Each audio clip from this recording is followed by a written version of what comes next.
Muito boa tarde, muito bom dia, muito boa noite, dependendo do horário que você estiver escutando. Estamos aqui em mais um Sem Sinal, mais um podcast, mais uma entrevista. Dessa vez temos um ilustre convidado, ilustre diretor da nossa escola também, Nivaldo. Qual é seu nome inteiro, Nivaldo? Nivaldo Muniz Kozlowski. Kozlowski é de Kozlowski de origem polonesa. Polonesa. Legal. Pensei que antigamente ele era um pinguim. Bom, com que idade você está agora, Nivaldo? 43 anos. 43. Novinho. Novo, exatamente. Bom, estamos aqui com o nosso diretor. Bom, a gente vai fazer... Vou fazer algumas perguntas e vamos desenvolvendo o assunto, espero que seja uma conversa bem produtiva. E será, né? Correto. E vamos lá. Bom, primeiramente, você é, antes de tudo, professor, né? Exatamente. Para ser diretor de escola, uma das condições sine qua non, né, obrigatórias, é que tenha sido professor. Até porque para ser diretor de escola a gente tem que saber como que funciona mais ou menos o trabalho do professor. Então não tem como você ser médico, por exemplo, parafraseando, né, sem que você tenha passado pelo curso de medicina e que você tenha feito a chamada o estágio, né, propriamente dito. Então, para que você possa mandar, você precisa saber mandar. Com certeza. Então, para saber como que funciona o trabalho do professor, para interferir no trabalho dele, tem essa necessidade que a gente seja pelo menos 8 anos que eles exigem que a gente tenha um magistério para ser o diretor de escola. Se eu não me engano, a Márcia falou pra gente que vocês foram professores juntos em alguma escola, não foi? Nós trabalhamos com a Márcia há mais ou menos uns 10 anos lá na escola Antônio José Leite. Fica lá no Jardim Peri Altos e na Cachoeirinha, se não me falha. Além de professor e diretor, você foi coordenador, algo do tipo? Sim, a gente tem que passar pela coordenação, tem que passar pela vice-direção para que a gente torne-se um diretor de escola. Tá? Alguns casos de professor você torna-se diretor, mas é interessante que você passe por esses caminhos, por essas fases, né? Para que a gente possa ter uma dimensão geral do acontecimento na educação. Certo. E você deu aula por quanto tempo? Eu trabalho na educação desde 2003, 2002, mais ou menos. E aí na gestão, enquanto diretor, eu estou 12 anos já. Caramba, Há 12 anos. Bastante tempo. Na gestão, compreende gestão, a vice-direção e o diretor também, né? Nessa escola fará 10 anos que eu estou. Caramba. No Ligaboi. Bastante tempo. Tem alunos meus que já estão casados, já estão formados, moram no exterior, estão bem colocados, né? Então isso é muito prazeroso, né? E dá uma satisfação pra gente. Você deve ficar muito orgulhoso, né? Exatamente. Já encontrei alunas minha aeromoça que moram no exterior, ganham super bem renomada, outros fazendo faculdade. Então é uma sementinha que a gente planta, né? E quando a gente vê os alunos colhendo fruto é muito legal. Porque a escola, o grande intuito da escola é formar o cidadão para a vida, né, para o mercado de trabalho, e quando a gente vê que realmente ele aproveitou e está fazendo a diferença na vida dele, é uma satisfação imensa para a gente. Diferentemente daquele aluno que passa pela escola e depois você vê ele no caminho das drogas, do alcoolismo, ou até mesmo preso, ou até mesmo morto, que nem eu já tive, não nessa escola, mas já tive em outras escolas, de um aluno dava aula para ele hoje, amanhã ele estava preso, amanhã, outro dia ele estava morto, por exemplo. Então é uma frustração muito grande para a gente. Mas quando o aluno se dá bem na vida, a gente vibra junto também. Sim. Torcer para que todos tenham esse mesmo caminho, um caminho bem... Eu não sei, não me veio a palavra, mas um caminho bom na sua vida. Na verdade, quando o aluno vem para a escola, a gente tem 3 tipos de alunos que eu classifico, né? O aluno excelente, que ele vai sozinho, ele tem uma formação familiar muito sólida. Eu tenho aquele aluno que exige um pouco de atenção, né? Que precisa de um empurrãozinho. Precisa um empurrãozinho, você dizendo o que ele deve fazer, como fazer, o porquê fazer. E aquele aluno super difícil, que é um aluno que não tem a família que acompanha, desestruturado, e ele vem para a escola e vê a escola como um grande passatempo. Então, a última coisa que ele vem para fazer na escola é estudar. Ele vem para interagir com os colegas, paquerar as meninas ou vice-versa, e vem para causar, que é o camarada que não está para estudar E o fundamento básico da escola é o estudo. Então, se eu não venho para estudar na escola, eu venho para fazer o quê? E evidentemente que dá os vários atritos, né? Que aí o aluno não obedece o professor, ele fica perdendo tempo, entre aspas, na escola. Porque você permanecer, por exemplo, no caso nosso, que somos uma escola PEI, que a gente permanece 9 horas aqui na escola, é bastante tempo. E aí, se você não otimiza esse tempo, não aproveita, torna-se bastante complexo para a gente. Certo. Bom, e você, na sua época de professor, você dava aula em que área? Eu sou formado na área de humanas. A área de humanas compreende filosofia, história, geografia, mas eu praticamente 95% atuei como professor de filosofia. Lecionei história, lecionei sociologia, mas o meu foco mesmo, minha formação por excelência é filosofia.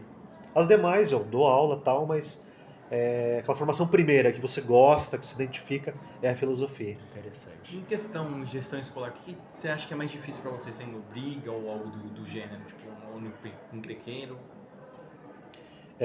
Bom, a gestão escolar é muito complexa, né? Porque ser gestor de uma escola, a gente é responsável desde um parafuso até uma vida funcional de professor, até a vida do aluno.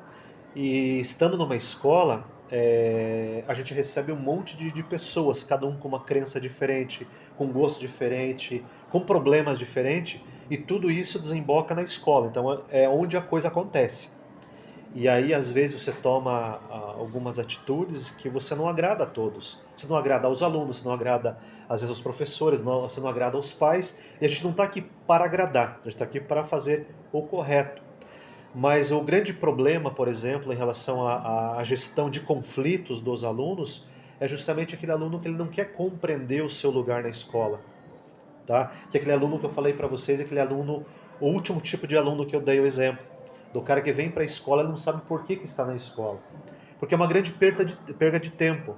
Ele está perdendo o seu tempo, ele está desestimulando muitas vezes o professor em sala de aula, ele está criando conflito com os colegas, e aí você muitas vezes vai corrigir esse camarada e ele tem muita resistência na questão da correção.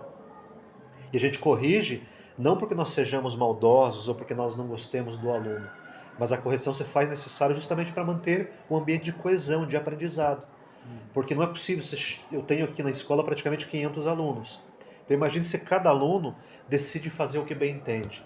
Então as normas e as regras que muitos dos alunos, até vocês mesmos, muitas vezes acham que tira a liberdade nossa, tira os direitos, é pelo contrário. Então a norma, a regra serve para garantir o teu direito enquanto aluno e do outro também. Então, a gente tem um horário para chegar, temos um horário para ir para a sala de aula, para voltar do intervalo e vice-versa. E muitos alunos extrapolam essa regra, eles querem estar à margem da regra, da norma e da lei, e quando ele é corrigido, ele é chamado a atenção, ele muitas vezes não gosta. E é claro, desemboca muitas vezes na agressão, desemboca muitas vezes no vandalismo, no furto de objetos, e aí nós temos o regimento escolar, que o regimento escolar diz o que nós podemos e não podemos fazer. Então, o regimento escolar, para você ter uma ideia, é um livro que tem na escola, e aí está explícito, por exemplo, os direitos e deveres do aluno e do professor. O que o aluno pode, o que o aluno não pode, o que o professor pode e o que o professor não pode fazer. E caso o aluno, por exemplo, ele saia fora dessa norma de convivência, ele tem algumas sanções que é aplicadas para ele. Então a sanção quer dizer, o que é aplicado para ele, vai desde, por exemplo, de uma orientação verbal, uma orientação por escrito, e aí quando ele não compreende a orientação verbal, a orientação por escrito, aí geralmente a gente pode dar uma suspensão como uma forma também de fazer com que ele repense nas atitudes dele. Então, por exemplo, no caso de uma briga, tanto é que todos os alunos da escola sabem que quando briga, automaticamente fica um dia em casa. É uma norma de convivência que nós criamos. Então, por exemplo, o desperdiçar alimento, ou jogar alimento na cabeça dos colegas, também todos os alunos sabem que quando eles cometem um ato dessa natureza, automaticamente, caso nós peguemos o colega falha, a gente pune, que é uma forma de punição, ele fica em casa por um dia. De certa forma, não vai resolver, mas ele tem a possibilidade dele refletir sobre os atos dele. Sim, com certeza. Bom, e agora aqui, em que ano o Ligabui virou PEI? Foi acho que 2020, né? Ou 2021? 2020. Em 2020 nós tivemos, 2020 tornou-se PEI, em 2021 nós tivemos toda a questão da pandemia, né? Sim. Então, tivemos parte do ensino híbrido, parte presencial, aquele sistema de rodízio, Sim. que vocês estão lembrados, né? E nós voltamos, mesmo propriamente dito, este ano. Sim. E voltando também, volta os problemas, né, de toda a pandemia, uma defasagem na aprendizagem, uma defasagem nos conflitos e tudo mais. E essa defasagem na educação tem sido o seu maior problema agora com a PEI? Então, a defasagem é um dos grandes problemas também. Sim. Porque quando o aluno está muito defasado, exige um olhar diferenciado e um trabalho diferenciado do professor. Sim. Que nem todos os alunos conseguem acompanhar da mesma forma. E a pandemia trouxe, por exemplo, alguns alunos que tinham maior capacidade financeira e possibilidade, eles estudavam em casa. Quem tem um computador, tem uma internet em casa, é um fator. O camarada que não tem é outro fator. Então a pandemia não deu a possibilidade de todos se acompanharem da mesma forma. Quem tinha possibilidade, beleza, acompanhou, e quem não tinha, como que ficou? Esse camarada está defasado. Então hoje o professor tem que trabalhar numa sala de aula com o aluno que está super adiantado, o aluno que está razoável e aquele aluno que está super defasado. Ele precisa atender a necessidade do alunado. É claro que isso também afeta no aprendizado do aluno e no desenrolar da dinâmica em sala de aula do professor.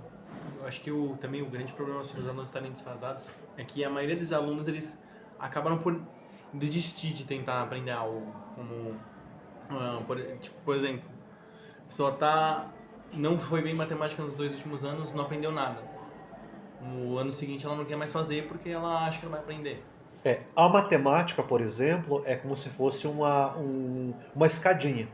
Então todo ano você aprende algo, só que se você tem uma defasagem muito grande, você não consegue evoluir. Porque para você para você resolver uma equação do segundo grau, então exige conteúdo que você tenha aprendido de forma previamente anterior. Então caso você não tenha aprendido, torna-se muito difícil. E é claro, se você não sabe, o normal é que a gente abandone, a gente se sinta desestimulado. E deveria ser o contrário, quando você não sabe alguma coisa, você buscar saber. Só que infelizmente nem todos os alunos têm essa visão de que o conhecimento é importante, de que o estudo é importante e que fará diferença na vida dele. Tá? Por exemplo, a matemática, em tudo eu utilizo matemática. Desde uma conta de um troco no supermercado, até, por exemplo, numa faculdade de engenharia, caso eu venha a escolher, ou uma farmácia, uma medicina, então tudo eu utilizo matemática. E alguns não compreendem sobre essa importância. Com certeza. Bom, tem algo que você gostaria de ressaltar sobre a sua gestão? Tipo, algo que você tem tido mais resultado, algo que não? Assim, eu gosto bastante, no caso, de ter uma gestão, por exemplo, baseada na escuta. Tá? Na questão da gestão participativa, onde eu tenho a possibilidade de eu escutar, de eu ouvir os alunos e de estar junto com os alunos. Então, por exemplo, eu faço questão de estar na entrada, dizendo bom dia, acolhendo o aluno. Quando eu posso estar lá no intervalo, no pátio, eu estou, porque na medida que você está junto com o aluno, você conhece mais o teu aluno. Então, eu não faço questão de ser, por exemplo, o grau máximo na escola e ser o mais importante. Não, não é isso. A gente está aqui a serviço. Então, quando você está junto com o aluno, ele também adquire confiança em você e estamos juntos nesse mesmo barco. Um compreendendo o outro, sinalizando, cobrando, para que a coisa caminhe. Então, nesse sentido. Acho que a gestão partilhada, ouvir, acolher é o que importa. Eu acho que é exatamente isso, né? Acho que os alunos não têm que temer o diretor. Eles têm que ter uma certa forma neutra de ver como ele é. Às vezes, saber a hora certa de ter um certo receio e a hora certa de ter uma amizade. Isso, eu acho que o respeito, na verdade, está acima de tudo. Porque o temer não resolve. Agora, quando você respeita, aí isso estabelece uma relação de vínculo, de confiança e a coisa tende a caminhar sempre Com mais. certeza. Bom, obrigado pela conversa, Nivaldo. Foi uma conversa muito boa. Gostamos bastante. E esperamos que a gente possa compartilhar essa gestão novamente. Perfeito. E muito obrigado. Imagina.